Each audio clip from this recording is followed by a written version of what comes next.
Mustoli berbicara terlebih dahulu. Karena ada argumen yang berbeda lagi dari Ya. Pak Mustoli yang mengatakan bahwa sebetulnya Menak Yakut ketika itu tidak melanggar aturan pembagian kuota haji tambahan. Anda dengan tegas mengatakan itu sejak 2024. Kenapa Anda bilang begitu? Iya, saya sampai hari ini masih berpegang pada pendapat saya. Belum ada qaul jadid. Nah, artinya begini, bahwa atribusi kewenangan itu kan jelas tertuang di pasal 9. Jadi kalau kita melihat konstruksi daripada penyelenggaraan ibadah haji, itu kuota itu sebetulnya dari tahun ke tahun itu sebenarnya berbeda-beda. Angka 221.000 itu sesungguhnya itu dari 2019 ke sini. Kecuali tahun 2022 itu 100.050. Nah, oleh karena itu kemudian pasal 9 ini menurut saya menjadi way out ketika terjadi situasi-situasi seperti penambahan kuota tadi. Nah, tapi tadi saya agak agak tidak sependapat dengan Kang Asep terkait dengan angka 92 itu sudah pasti. Angka 92 itu kalau kita baca bolak-balik sampai 2 kali kiamat tidak akan ketemu.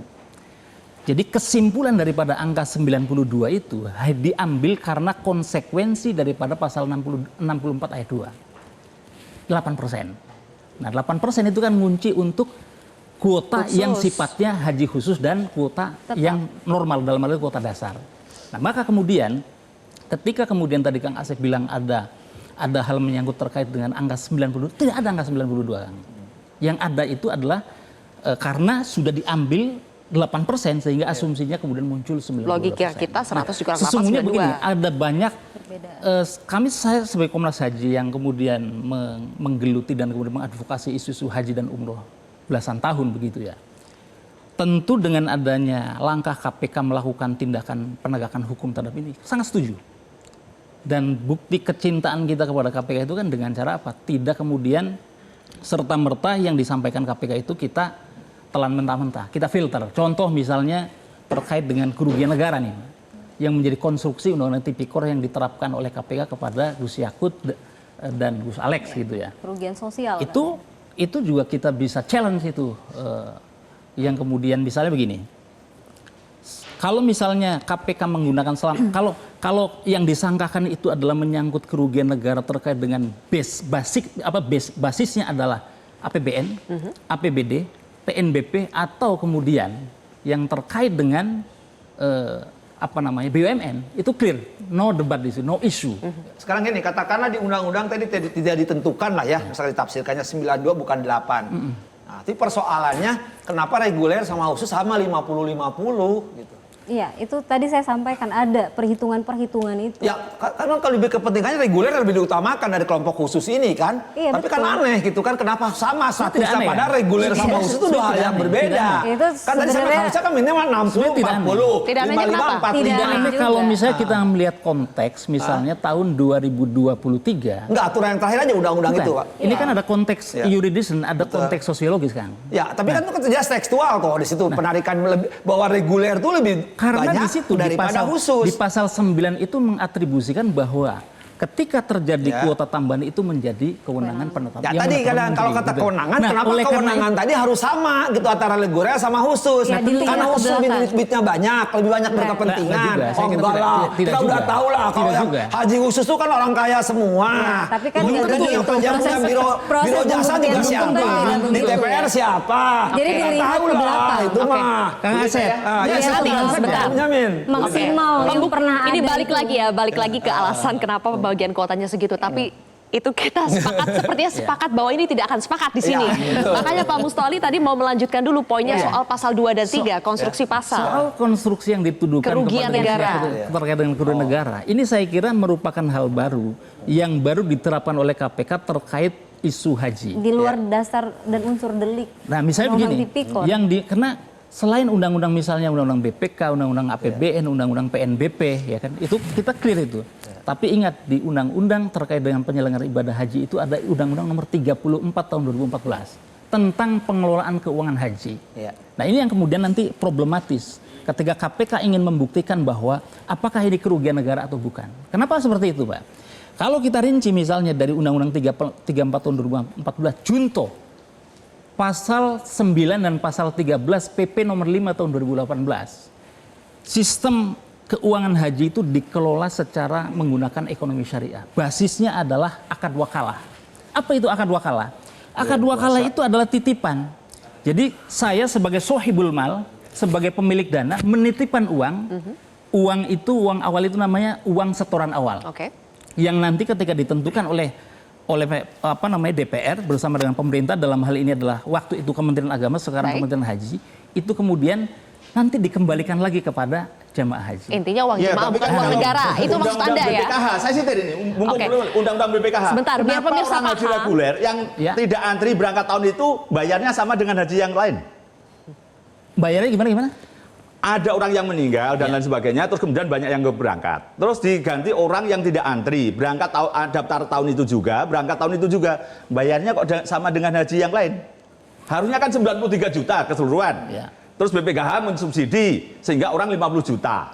Ini kan yang antri 20 tahun, 30 tahun yang lalu. Lah ada 1-2 orang, banyak sih sebenarnya, yang 0 tahun berangkat haji reguler, bayarnya juga cuma 50. BPKH kecolongan juga, harusnya dia bayar 93, tidak dapat hak subsidi.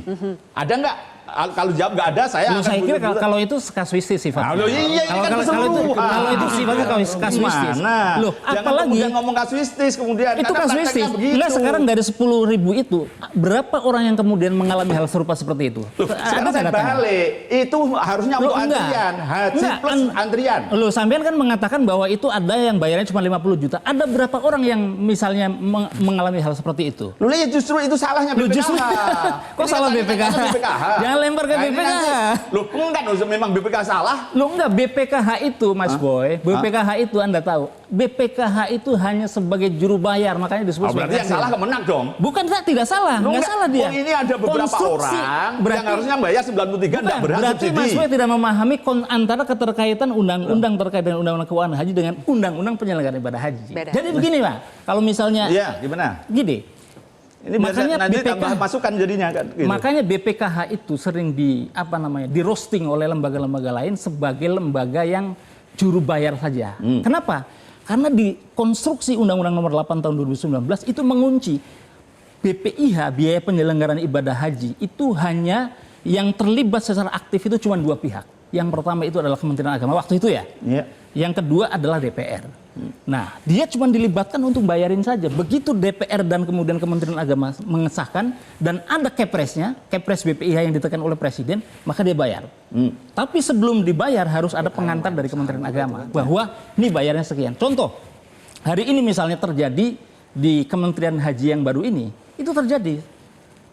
Tapi ini di haji khusus. Apa yang terjadi? Haji khusus sudah banyak yang lunas, tetapi kemudian belum dicairkan oleh BPKH. Kenapa? Karena BPKH merasa belum mendapatkan surat dari mana? Dari Kementerian Haji. Kementerian Haji kemudian beralibi bahwa karena belum melengkapi persyaratan-persyaratan. Sedangkan jamaah-jamaah haji merasa oleh travel itu sudah melengkapi semua. Ya. Nah, itu Udah, kira-kira begitu. Jadi catatan nanti berarti yang salah Kementerian Agama orang yang 0 tahun bayar hanya 50 Bukan. padahal harus Makanya 23, berarti pertanyaan nanti saya biar ada tambahan tersangka berapa ini. peristiwa yang kemudian dialami oleh oleh jamaah-jamaah haji yang seperti itu. Karena tahun 2014 Bang Mas Boy, 2025 kemarin itu Singkat saja, Pak kami Mustoli, juga karena ini sebenarnya menemukan kita berbicara ternyata hal yang bahkan berbeda lagi nih. mereka yang sudah nyampe di Arab Saudi dipulangkan karena Iya, visanya dibatalkan. betul. Tapi saya hanya bisa menyatakan baru satu peristiwa ini yang kita temukan. Gitu. Dan 2025 yang tidak ada kuota tambahan juga ada 0 jamaah yang berangkat dari haji khusus. Nah, Karena berarti secara regulasi apakah ini sistemik? ada. Pertanyaan gini Mas Boy. Ya.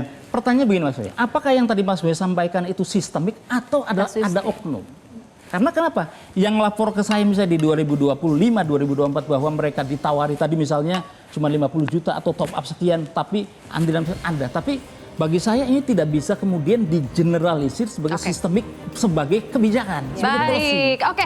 Bapak Ibu kira-kira. sekalian, kita harus break terlebih dahulu ya. Nanti di segmen berikutnya kita akan fokus membahas soal konstruksi hukum pasal yang diterapkan KPK dalam kasus ini, yaitu pasal 2 dan 3.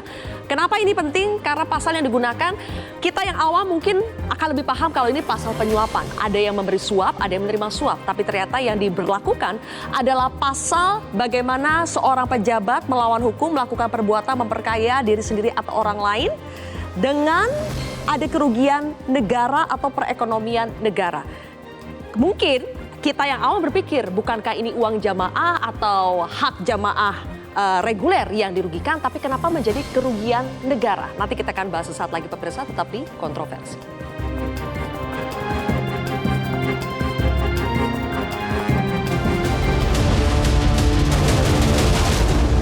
Jelajahi cara baru mendapatkan informasi. Download Metro TV Extend sekarang.